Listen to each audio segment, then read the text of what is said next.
Hi everyone, I'm Fallon. I am currently a writer at StyldLife, and today I'm going to be talking a little bit about the latest Euphoria episode while also trying to recreate a Euphoria type of makeup. I am in no way a makeup artist, but I am going to be doing my best to do something kind of fun and something hopefully that we'll see in season 2, because I know that inspired a lot of people's makeup. I'll be taking you through my routine, like the base layer, and then I'm going to be doing something fun in the eyeshadow department. I think I do my makeup in the wrong order, but I start with my brows. The brow product I use is Glossier Brow Flick in brown, and I really like it just because I don't like my brows being super dark. So I'm gonna get started with that, but we're here to talk about the latest Euphoria episode. It was the part 1 Rue. It's called Trouble Don't Last Always. Me and my friend actually zoomed and watched it together because we were super excited for it. Overall, it was really good,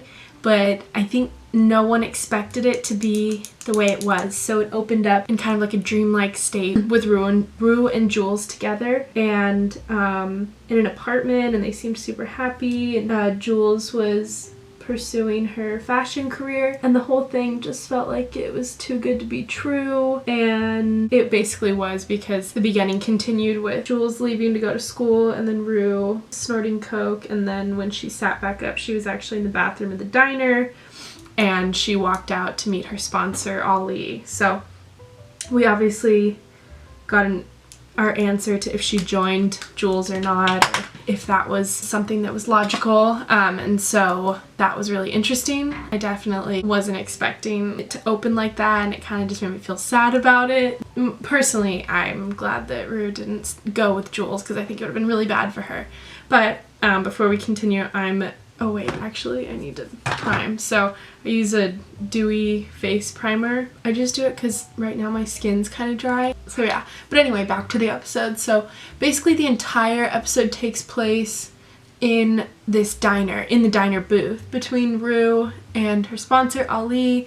And even though I don't think it's what everyone maybe wanted from the season, I think it was something that everyone needed. I think that, you know, everyone wants the crazy side of it, and even just like the makeup, the hair, the fashion, the clothes, but I think this showed a real side of kind of what Rue's going through and what a lot of people do go through in this sort of process, and even stuff that Ali said I felt was just really poignant as well. So as I blend my foundation, I'm just using a Milk foundation. I actually got it on discount at Marshall's, and I'd never tried it before, so I really like it actually. Honestly, overall, I was really happy with the Euphoria episode, but I kept feeling like something more was gonna happen.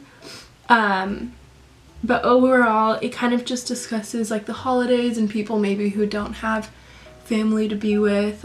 One thing I thought it really spoke to was even just the year in general with the pandemic, and just kind of like what people have gone through and maybe just like mentally where they are. Between Ali and kind of his candor, the way he holds Rue, Zendaya's character, accountable, and just the way they kind of both acted on screen, honestly, I think they'll both win Emmys for that performance alone. Without going into too much detail, it's basically just this really realistic moment on Christmas Eve at like 3 a.m. and it was a really great way for them to bridge the seasons together. However, I don't feel like they needed to release this before the rest of the season. Like, I felt like this just could have been the opening episode. I'm using a Too Faced bronzer now. We'll see how this comes out.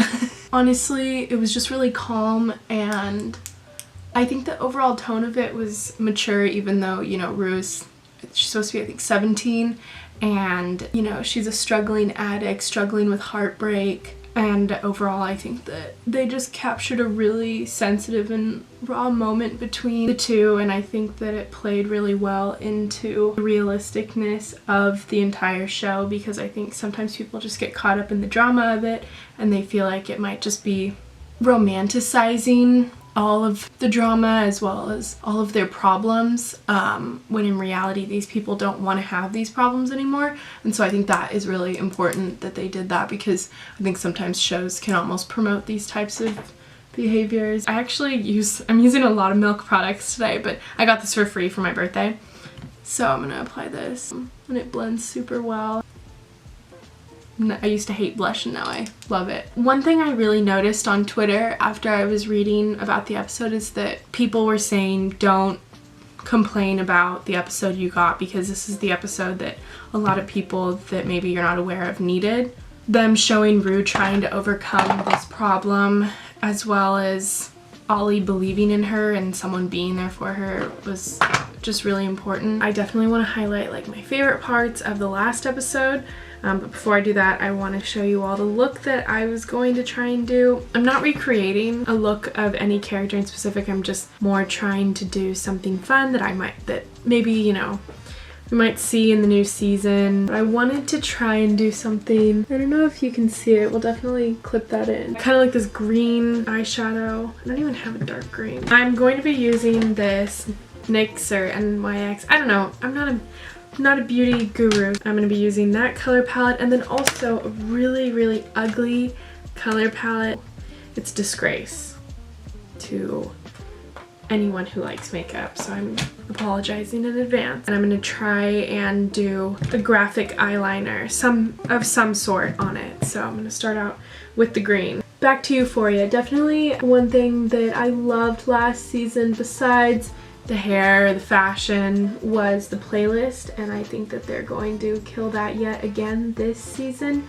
They already started out with this part 1 episode with Rue putting in headphones when she was alone in the diner and listening to this really beautiful sad song by Moses Sumney. And they actually even showed the song, which I thought was fun, on her phone. We probably are going to see Labyrinth again. He was huge on the last season. Did like the main theme. I will say that I'm biased towards Maddie. She is definitely my favorite character. I love them all, but I really do love her. Okay, so far so good. I'm going to try and clean it up a little. It's a little bit lighter on the bottom, so I'm actually going to add some concealer and try and do a cut crease. I originally was thinking of doing a look more with jewels and stuff, like little face jewels, but I don't have any with me right now. I'm only adding concealer here just because I want to lighten it up a little bit. Oh my god, I love that. Actually, wow. I learned that little technique in one of my other videos with Lou Factora. She's a stylist we have on our StyldLife team. She's super great. She makes a bunch of TikToks and posts them on her Instagram as well. She taught me how to do a cut crease, which I never saw myself being able to do, as well as a few different graphic liners, and she taught me a really cool trick with using darker eyeshadow and making it pastel. All you do is use your normal color and then you go over it with like a white or a translucent creamish color and you'll get pastel, and you don't have to buy pastel eyeshadows. So that's a really super versatile move that I learned with StyldLife. Speaking of another stylist, we have Kristen is a new stylist for our team, and she actually is another beauty makeup artist that works on the set of Euphoria. I think it sparked a whole trend of people really experimenting with makeup, and I know people already did that, but definitely just even in like younger generations, just trying new things as well as doing these kind of insane looks more often than just being, you know, having something to go to. People were doing it for their daily life or even just like picnics with friends. Okay, I'm gonna move to the other eye and then I'll try and clean them both up simultaneously.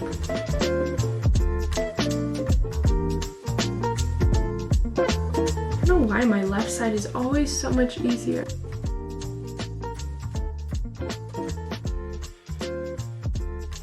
I'm impressed with myself. I'll say it.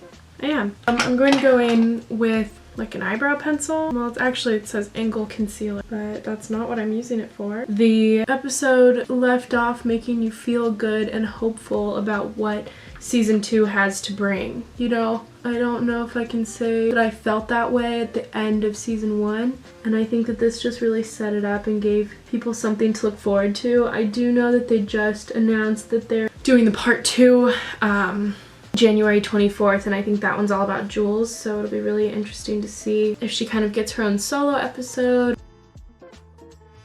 It's been probably a solid year since the last time I watched season 1, and I didn't feel like putting myself through all the emotional trauma. But they give you a recap, but I completely forgot about her sponsor, and I'm really glad that that's how they started the show, because he just brought this warmth that I think everyone needed finishing their year of 2020. This is the look. Okay, it's not as sharp as I think any makeup artist would be happy with, but I am not a makeup artist, so I'm happy with that. So now I'm gonna go in and try and do a fun eyeliner look. I got this new, I don't know, I feel silly doing that. This new eyeliner, liquid eyeliner, it's actually from Jeffree Star. One thing I read, I can't talk when I do eyeliner, so I'm gonna say this first. One thing I read, because I was super obsessed with Alexa Demi, is that she said she did all her own eyeliner. It's like her signature wing. And so the makeup artist would do her eyeshadow, and then she would always come in and do her own eyeliner, so that's impressive. Okay, negative space. Not bad. I don't know if it's necessarily the look we're going for here. I don't know if it's kind of random, but I fixed my eyeliner. I like it way more. I'm actually going to go in and do kind of like that cat-ish eye look. I'm also really excited to see what they do with Barbie Ferreira's character, Kat. Definitely excited to see what kind of like e-girl vibe she's gonna go for. I think that's the only thing that I was sad about of these two new part 1 and part 2 episodes. I think they're doing them like that because of COVID and just easy for filming and not having to involve so many people, but I definitely am missing all the characters. It's a little off, but I'm gonna put falsies on so it'll kind of cover that up. Maybe my next piece should be about doing eyeliner 20 days in a row and seeing how much I improve. I'd say not bad. I'm kind of getting a little bit of the Mask movie vibes. Even a little festive Christmas holiday. I think the other thing I was bummed about is that Rue is wearing her uniform that she always wears.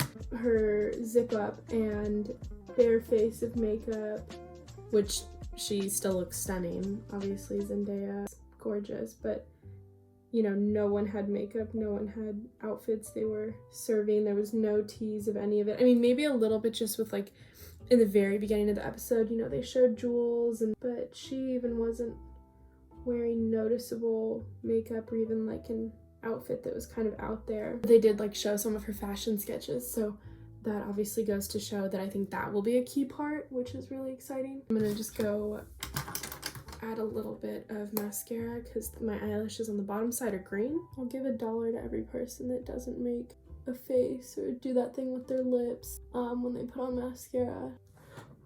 Oh, I'm just so good at dropping stuff today. I'm gonna touch up my blush a little bit. Oh yeah, highlighter. Put on my handy dandy Glossier Balm.com. This is the best lip gloss I've ever used. It's Clarins, and this flavor is mint, so it kind of gives you that cooling feel as well. It makes you feel like you just finished chewing a stick of gum. But overall, I am super satisfied with the way that this came out, and I'm really excited for Euphoria. I think some key things that I talked about was just the playlist, the hair, the music, and I think if you want to kind of feel more, get some closure on 2020, this episode definitely brings that for you, and I'm really excited to see the new episode of Euphoria Part 2. I think that it's going to bring a really fun vibe for 2021, and I'm super excited to check it out. So thanks for doing my makeup with me today. I'm Fallon, and go check out StyldLife and get a stylist to help you recreate this look. I'd say that for this look, I was really inspired by Maddie. She has a specific look where she lines basically her eyeshadow here with jewels. I don't have any right now, but I'd say that this is more like a tame. You could do this every day if you really want. I'd say that it's super simple. If you're not talking through the whole thing, I think, you know, it could take you 10 minutes maybe. Depends on how good you are with eyeliner and everything. But overall, I'm super satisfied, and I actually really love it. I'm excited to take some photos with it.